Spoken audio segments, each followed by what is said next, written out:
Christmas کی مبارکباد دینا۔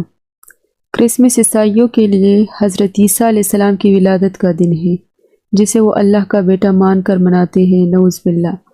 تو اگر ہم کرسمس کی مبارکباد دیں گے تو یہ اس بات کو تسلیم کرنے کے مترادف ہوگا جو عیسائی حضرت عیسیٰ علیہ السلام کے بارے میں کہتے ہیں، یعنی ان کو اللہ کا بیٹا ماننا، نعوذ باللہ۔ اسلام میں ہم حضرت عیسیٰ علیہ السلام کو اللہ کا بندہ اور رسول سمجھتے ہیں، نہ کہ اللہ کا بیٹا۔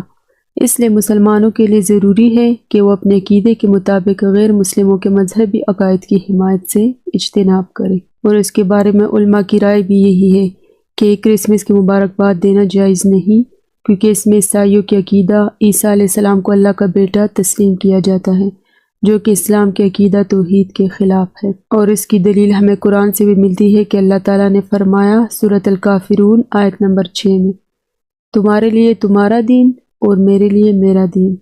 اور سورۃ مریم آیت 88 سے 92 تک میں آتا ہے، اور انہوں نے کہا رحمان نے کوئی اولاد بنا لی ہے، یقیناً تم ایک بہت باری بات کو آئے ہو۔ آسمان قریب ہے کہ اس سے پھٹ پڑے اور زمین شک ہو جائے اور پہاڑ ریزہ ریزہ ہو کر گر پڑے کہ انہوں نے رحمان کے لیے اولاد کا دعویٰ کیا، حالانکہ رحمان کے لائق نہیں کہ وہ کوئی اولاد بنائے۔ ابو داؤد کی ایک حدیث بھی ہے، حدیث نمبر 4031، آپ صلی اللہ علیہ وآلہ وسلم نے فرمایا جو شخص کسی قوم کی مشابہت اختیار کرے گا وہ انہی میں سے ہوگا۔